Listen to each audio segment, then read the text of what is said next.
who he dragged along behind him. Her weakened body offered little resistance as she was pulled through the shadowed pathways, her breaths faint and strained. His snake familiar, always vigilant, suddenly broke the quiet with a startling claim of a dragon. Normally dismissive of the creature's chatter, Yeon-Myeong barely gave it attention at first, his mind more focused on the daunting task ahead. The familiar's words, however, struck an unusual note, and despite his usual skepticism, Yeon-Myeong couldn't help but feel a flicker of curiosity. He had always regarded dragons as mere myths, the kind of fantastical creatures spoken about in legends or old tales, often glorified as a nickname for prodigies or unparalleled warriors. In his world, such grand titles were more metaphor than reality. Yet the familiar spirit's tone didn't waver, speaking of dragons not as metaphors but as actual, living beings, a species all their own. This revelation, casual as it seemed, carried a weight that made Yeon-Myeong pause. But this was different. His familiar, never prone to foolishness, carried a certainty that shook Yeon-Myeong's usual calm. The leader of the Black Death Alliance wasn't just another prodigious human, not some legend made flesh. There was something far more ancient and dangerous lurking in those halls, a truth that Yeon-Myeong had never prepared himself for. The leader wasn't merely like a dragon. He was a dragon. It began to recount the nature of dragons, describing how these beings weren't born in the way humans were, but instead emerged when the energies of heaven and earth intertwined, manifesting in the form of a child. As they grew, living through the passage of time and collecting experiences, they would eventually transform into their true dragon form, massive destructive forces capable of bringing nations to ruin. The words unsettled Yeon-Myeong, though his initial response was sharp and filled with skepticism. After all, the mere presence of power wasn't enough to prove the existence of such legendary creatures. But the snake familiar wasn't simply voicing unfounded speculation. It carried with it the weight of centuries, having once served a master who had hunted down evil dragons, beings whose chaos had threatened the world. The name Myeonggak, the ancestor of the Tang clan, resurfaced in Yeon-Myeong's mind. Known in whispered tales as a legendary figure, this man had not only acknowledged the existence of dragons, but had battled and triumphed over them. The revelation struck a chord within Yeon-Myeong, casting his doubts in a new light. Myeonggak, a figure revered for his strength, had kept this very familiar by his side, using its supernatural abilities to sense and hunt down dragons. For the first time, Yeon-Myeong began to realize the gravity of the situation. If this snake with its ancient wisdom could confirm the existence of dragons, and if the Black Death Alliance leader truly held such a monstrous identity, then the stories about Myeonggak's dragon hunts couldn't simply be dismissed as folklore. A creeping sense of unease settled into Yeon-Myeong's thoughts as he reflected on his own strength. In his past life, he had wielded unparalleled sword skills, abilities that had carved his name into history. But now, faced with the prospect of standing against a creature whose mere existence defied human comprehension, he began to question whether those long-lost skills would be enough. Could he truly face a dragon in battle? Yeon-Myeong inquired. Was being a dragon alone enough to warrant death? The ancient being coiled around him, sharing tales of a time long forgotten, a time when not all dragons were considered evil. The familiar recounted the legend of the Azure Dragon, a rare case where a dragon had taken up the mantle of justice, dedicating itself to the task of stopping its kin from wreaking havoc. But even the Azure Dragon, in its purity, had fallen victim to human ignorance. In his earlier years, Myeonggak, Yeon-Myeong's ancestor and a celebrated dragon hunter, had misjudged the Azure Dragon. Unaware of the creature's noble intentions, Myeonggak struck it down, a fatal error that he later came to regret. The memory of that mistake haunted Myeonggak, driving him to devote his life to hunting the true evil dragons that terrorized the world. He sought redemption, aligning himself with hunters who had once worked alongside the Azure Dragon to rid the land of its malevolent counterparts. This partnership formed the foundation of Myeonggak's legacy and became the reason he eventually formed a bond with the familiar, who had witnessed countless battles against these mythical creatures. Yeon-Myeong processed the familiar's tale, sensing both pride and remorse in the creature's voice. There was a deeper history to the world of dragons than he had ever imagined. Not all of them were inherently wicked, and it seemed that their fates were tied to the experiences and emotions they absorbed while living as humans. The Azure Dragon had been an exception, but it was a reminder that judgment must be tempered with understanding. Yet the story wasn't merely a recounting of the past. There was an immediate danger brewing. As the familiar explained, dragons did not start out knowing their true nature. They lived among humans, often forming attachments and growing alongside them, blissfully unaware of the immense power within them. But over time, their human lives shaped them. If they were surrounded by positivity, they could emerge as good dragons. However, if consumed by despair or rage, they would awaken as malevolent forces, driven by those negative emotions. Yeon-Myeong's thoughts darkened as he pieced together the implications. The leader of the Black Death Alliance, a being whose humanity had already been shattered by the tragic loss of his sworn brother and daughter, was teetering on the edge of this transformation. The pain of his past, the sorrow that had carved into his soul, was driving him ever closer to becoming an evil dragon. His awakening wasn't some distant possibility. It was imminent, and it loomed like a gathering storm on the horizon. Yeon-Myeong was confronting a creature whose grief and anger could unleash devastation unlike anything he had faced before. And all of it was happening right before his eyes. At the heart of the Black Death Alliance's stronghold, Yugiljeon sat upon his throne.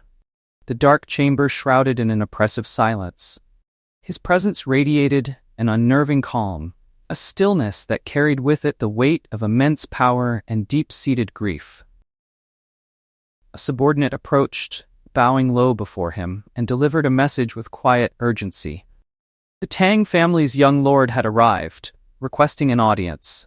The boy claimed he was there to resolve the misunderstandings between their factions, a bold and dangerous move to walk willingly into the stronghold of his enemy.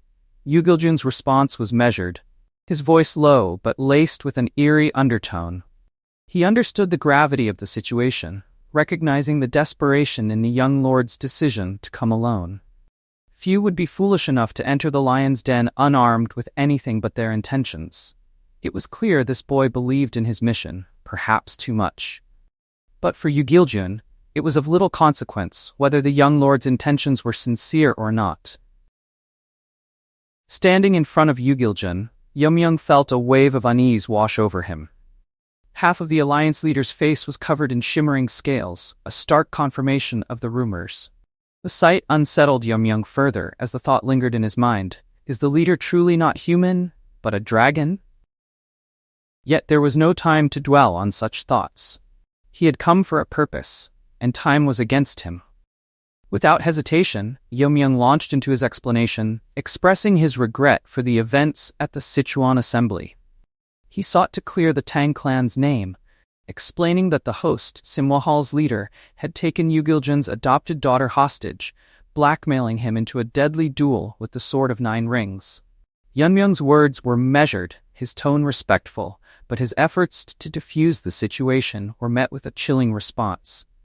Before he could gauge Yugiljeon's reaction, the air around them seemed to shift.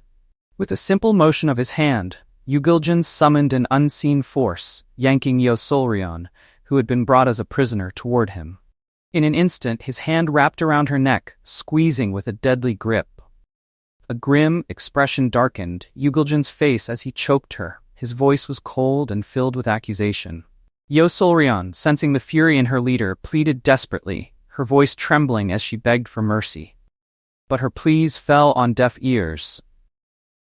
Before she could even finish her words, Yugiljeon silenced her, severing her mouth with brutal precision.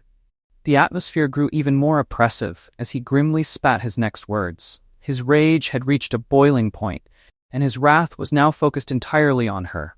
He invoked the memory of Yeon-Hee, his adopted daughter, her tragic death still fresh in his mind. His words dripped with venom as he recalled that his dear daughter, Yeon-Hee, suffered in fear, unable to speak before her death. Then, with a sinister flash, Yu Giljin unleashed the Red Lotus Fire technique, a technique that was Yo Solryeon's own, one she had mastered over years of painful training. The flames ignited in his grasp, and in moments they engulfed her, burning her body with the very power she had once wielded. The fire seared through her, her body writhing in agony, as Yu Giljin tossed her to the ground like a broken doll, her cries stifled by the flames. Yu Giljin's fury was far from spent. Standing over her, his expression remained cold and unforgiving as he spoke once more. He revealed that the traces of the Red Lotus flame art had been found on Yunhee's body, evidence of the betrayal that had fueled his hatred. He accused Ma Kinjuk of using Yunhee as a pawn for his own revenge, manipulating Myeongil, Yu Giljin's sworn brother. The depth of his rage was palpable, his voice filled with the promise of vengeance. He swore that Yo Solryeon would feel double the pain that Yunhee had suffered before she met her end. As Yeon-Myeong stood witnessing the brutal punishment inflicted upon Yo Solryeon, a sense of unease gnawed at him. His thoughts raced, considering whether Yu Giljin had pieced everything together through sheer insight. Had he truly figured it all out just from the circumstances? Perhaps there was still a chance to reason with him. Yu Giljin descended from his throne, his steps deliberate and measured, a quiet menace in his every movement. His calm demeanor belied the storm of emotions swirling beneath the surface. As he approached Yeon-Myeong, his expression was unnervingly composed, but his words carried the weight of impending doom. The young lord of the Tang family stood tall, his eyes fixed on the imposing figure before him, knowing full well the gravity of the situation.